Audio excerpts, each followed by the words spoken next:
Indonesia Morning Show. Pulau Dewata, Bali tidak pernah bosan menjadi tujuan destinasi wisata ya teman-teman ya. Setuju Rama, apalagi sekarang musim libur, lagi Natal menuju tahun baru pasti semakin ramai. Setuju. Hotel pada penuh ya. Nah, bagi Anda yang ingin menikmati keindahan dan eksotisme sisi lain Ubud, nah, reporter Nima Delandra dan juru kamera Oswald Nenggolan mengajak Anda untuk berwisata dalam One Day in Ubud.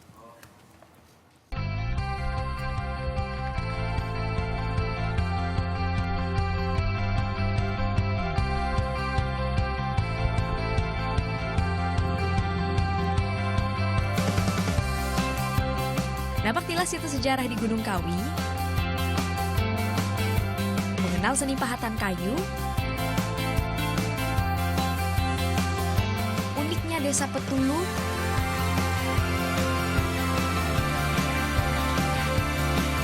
hingga romantic dinner di Ubud. One Day in Ubud.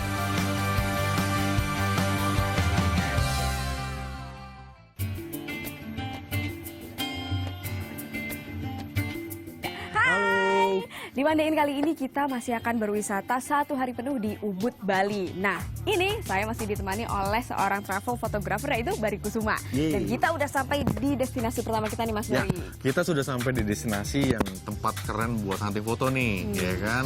Tempatnya seru, arsitekturnya keren. Penasaran kan? Langsung aja kita ke sana. Di pintu gerbang masuk ini, kita dipasangkan selendang merah, tanda akan memasuki tempat suci. Yap, kita akan ke Pura Gunung Kawi. Dari Jalan Raya Ubud, kita mengarah ke utara menuju ke daerah Tampak Siring. Waktu tempuh sekitar 45 menit. Dan supaya nggak asal tebak soal sejarah situs Purbakala ini, kita sudah ditemani oleh Blimade. Untuk menuju ke Kompleks Pura, kita harus menyusuri 315 anak tangga. Rasanya, cobain sendiri aja deh ya. Hahaha. Ternyata nggak hanya Candi Gunung Kawi loh. Kalau kata Blimade, di sini nih rata-rata yang sembahyang itu anak-anak usia sekolah yang lagi mau menghadapi ujian akhir. Nah, ini sebelum kita sampai di Pura Gunung Kawi, kita belok dulu nih ke Pura Bukit Gundul. Dari sini angle foto yang paling bagus itu gimana nih Mas Bari? Nah, iya karena kebetulan arsitektur, kita harus cari itu sebenarnya yang best angle-nya tuh sejajar sama arsitektur tersebut. Soalnya kenapa? Karena kalau kita terlalu pendek, motret arsitektur terjadi distorsi. Distorsi.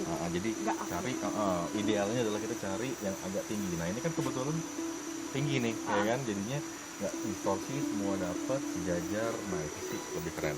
Nah, kalau penasaran sama pura yang di atas tuh, apa? Gunung Kawi. Gunung Kawi, kita langsung aja ke atas yuk.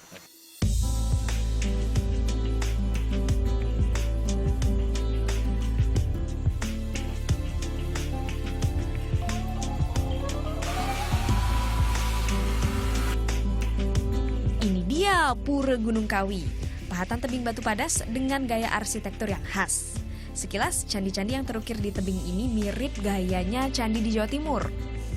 Menurut para ahli arkeologi, candi ini dibangun pada abad ke-11 Masehi pada masa pemerintahan Raja Udayana hingga pemerintahan anak bungsu dari dinasti Maradewa. Kerennya lagi, Pura Gunung Kawi ini terbagi menjadi 2 bagian, timur dan barat, karena dilalui oleh Sungai Pakerisan yang mengalir berkelok membelah tebing raksasa ini. Ini kompleks pura yang ada di sebelah timur, ditandai dengan tempat yang paling suci di kompleks Pura Gunung Kawi ini.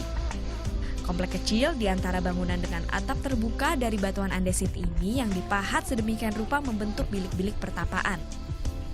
Oke, ini dia yang namanya Pura Gunung Kawi. Nah, Blimade, cerita sedikit aja sejarah tentang Pura Gunung Kawi ini. Ini dikenal sebagai Pura Kawan oleh masyarakat lokal. Dibuat oleh anak bungsu untuk menghormati keempat selirnya. Oke, tunggu, ini ngapain nih bawa beginian nih Mas? Ini drone. Nah, ini buat motret dan videoin aerial udara kan. Nah, apalagi di sini banyak banget tempat-tempat bagus. Kita cari angle-angle yang orang nggak banyak tahu. Oh, berarti ya tadi udah ya ke record semua ya? Iya, pasti. Mantap. Langsung aja kita lanjut ke wisata berikutnya.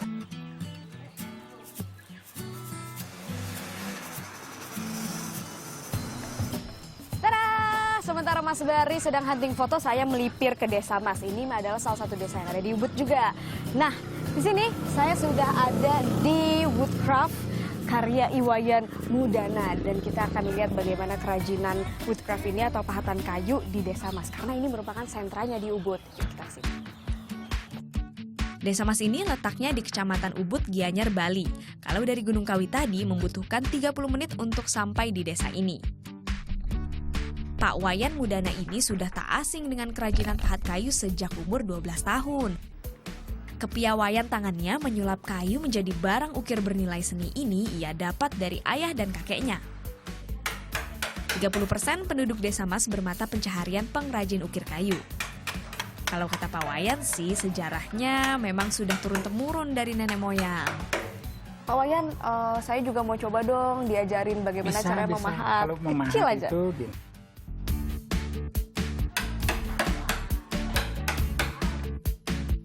Pertama-tama, kayu yang akan dipahat itu dibentuk pola terlebih dahulu. Setelah itu, baru dipahat sesuai pola yang sudah digambar. Wah, ternyata susah-susah gampang nih. Yang jelas butuh tenaga sih. Penasaran dengan hasil karya pahatan Pak Wayan, saya pun berkeliling galeri Pak Wayan. Wah, ini semua hasil ukiran Pak Wayan yang super cool. Kayak patung ini nih, patung Dewi Kesuburan ini pernah ditawar kolektor dari Jerman seharga 450 juta. Tapi karena Pak Wayan belum mau lepas, jadinya yang nggak dilepas. Tara, dapat oleh-oleh nih dari Pak Wayan, dapat topeng, bagus banget buat dibawa pulang ke Jakarta. Pak Wayan terima kasih ya, sudah dibawa keliling, sudah dikasih oleh-oleh. Nah setelah ini kita akan lanjut ke destinasi berikutnya. Tara, sampai di Petulu Village. Di sini kita mau mengeksplor keindahan alam yang ada di Ubud. Salah satunya adalah melihat burung bangau putih. Ini ada yang lagi asik foto-foto dari tadi nih. Emang di sini di sepanjang jalan di Desa Petulu ini tempat tinggalnya si burung-burung bangau ini. Kita nggak hanya nemuin 1-2 tapi ratusan di sini ya Mas ya. Betul. Dan ini yang paling gampang motret wildlife. Kenapa? Soalnya di pinggir jalan persis mereka bersarang dan mereka bergerombol kan. Jadi tapi ada triknya nggak Mas?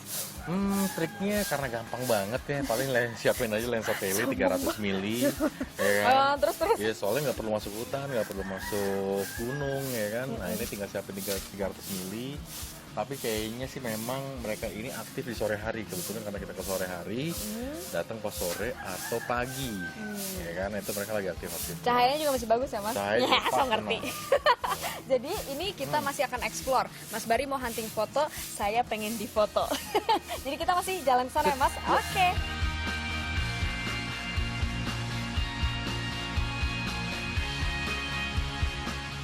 Oke, sementara Mas Bari sedang hunting-hunting foto, kita langsung aja deh jalan menyusuri jalan ini nih di Petulu Village. Nah, penduduk sekitar itu sebenarnya udah nyediain tempat untuk burung-burung bangau putih ini, tapi ya mereka maunya ya tinggal di sini aja. Banyak kan, jadi satu pohon itu bisa puluhan, ratusan. Mereka beranak pinak di situ, sarangnya juga banyak. Satu lagi tips untuk jalan ke Petulu Village, harus bawa topi atau anduk, boleh anduk?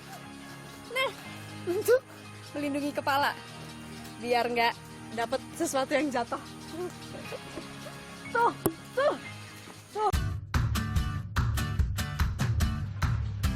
Awalnya, koloni bangau atau burung kokoan sebutan masyarakat setempat untuk burung putih berleher panjang ini mulai bersarang di Desa Petulu sejak tahun 1965. Nah, saat itu hanya ada sekitar 5 ekor. Akhirnya mereka berkembang biak dan membentuk koloni di sepanjang jalan ini.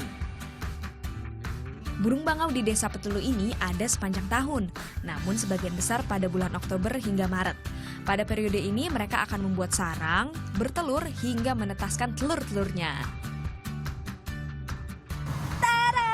Kita sudah sampai di ujung jalan. Nah, ini adalah akhir dari sarang burung-burung bangau putih ini.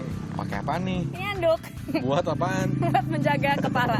Sama kan, nanti Iya, kejatuhan betul. burung.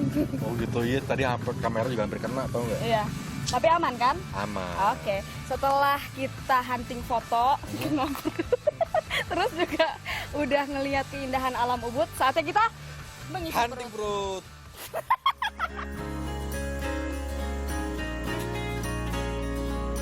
Best recommendation buat yang pengen santai sore sambil menikmati yang segar-segar dan nikmat. Bisa coba beberapa mocktail atau koktail di Petani Restoran Ubud. Bagi yang suka aja loh, hehehe. Untuk mocktail ada Petani Passion dan Kubud.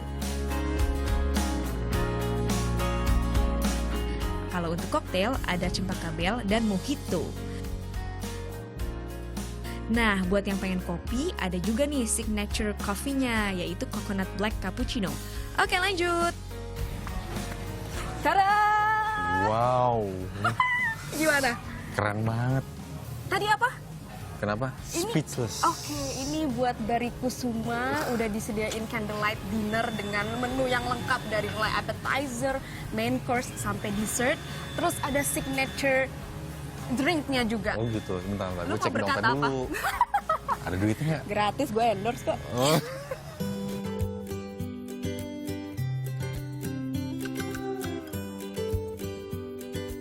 Lanjut ke menu utamanya. Fettuccine yang disajikan dengan ikan gindara yang dibakar. Dan ada juga nih bebek renyah khas Ubud dengan 3 jenis sambal. Selamat makan! Ditutup dengan hidangan pencuci mulut atau dessert. Satu set dessert ini terdiri dari bermacam-macam kue-kue. Mulai dari kue coklat, cheesecake, apple pie, es krim vanila, dan yang paling the best, pisang goreng dong. Hahaha. Sampai nggak bisa berkata-kata. Jadi di sini candlelight dinner itu menutup perjalanan One Day in Ubud bersama Mbak Kusuma. Nima Delandra, Oswald Nainggolan melaporkan untuk NET.